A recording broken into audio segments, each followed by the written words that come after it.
देखिए, भक्ति ही मोह रूपी नदी के लिए सुंदर नाव है। इस प्रकार भक्ति ने अपना महात्म्य सुनकर नारद जी से कहा, नारद जी आप धन्य हैं, आपकी मुझ में निश्चल भक्ति है, मैं मानती हूँ, लेकिन मेरे पुत्रों को देखो, इनको स्वस्थ करने का प्रयास करो। तुरंत नारद जी गए और दोनों के कानों के पास अपना मुख ले गए। मुखम संयोज्य करणांते शब्द मुच्चैहि समुच्चरन् ज्ञान प्रबुद्धताम शीघ्रम रे वैराग्य प्रबुद्धता।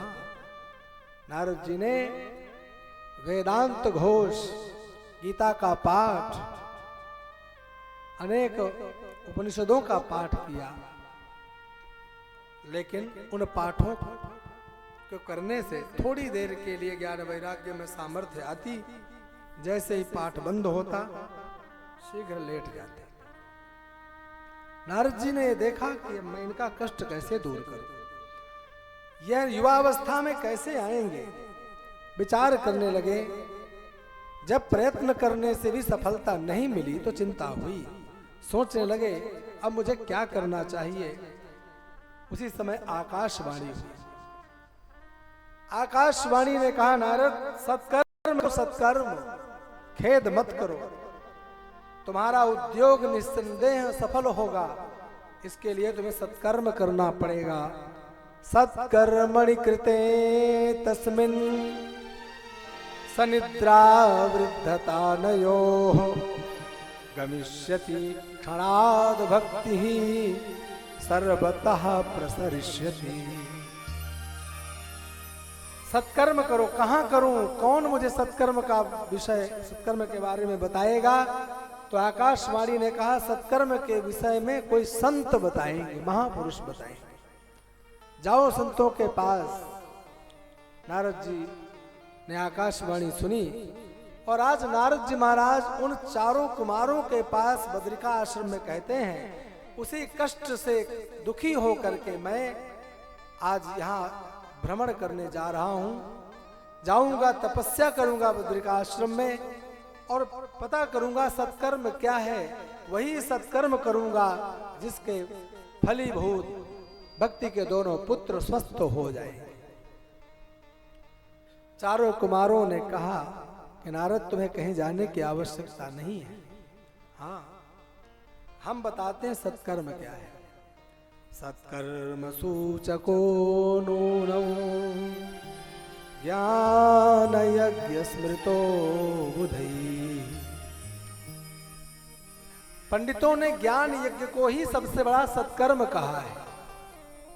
ज्ञान यज्ञ ही मुक्तिदायक कर्म है। और ज्ञान यज्ञ कौन सा है, बोले श्रीमद् भागवतालापः। श्रीमद् भागवत महापुराण की कथा ही सत्कर्म है।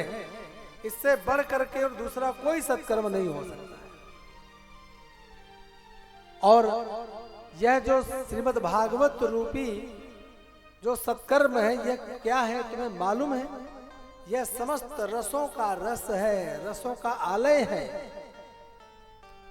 मानो कि समस्त साधन वृक्ष है।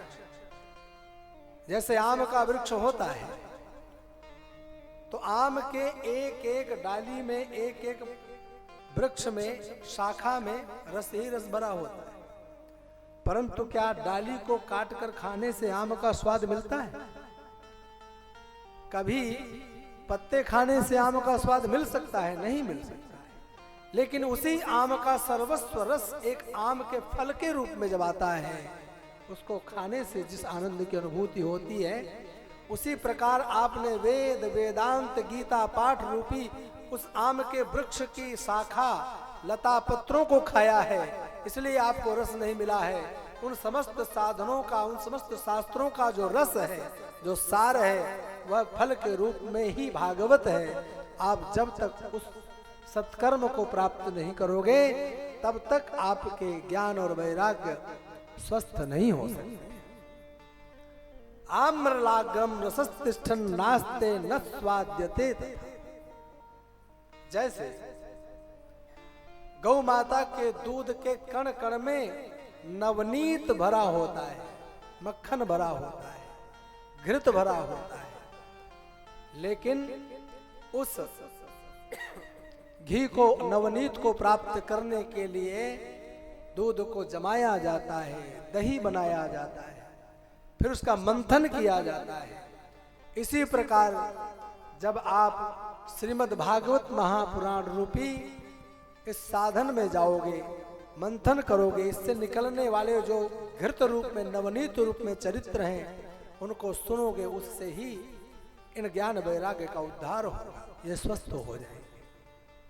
नारद जी ने कहा, महानुभाव, आपका श्री दर्शन बड़े भाग्य से प्राप्त हुआ है। आपके दर्शन से जीवों के पाप तत्काल नष्ट हो जाते हैं। आपके दर्शन से मुझे अत्यंत शांति प्राप्त हुई है। अनेक जन्मों के संचित समस्त पाप मेरे भस्म हो चुके हैं। आज मुझे सत्संग का लाभ प्राप्त हुआ है। सत्संग के से ही अज्ञान जन्य मोह मद का नाश होता है।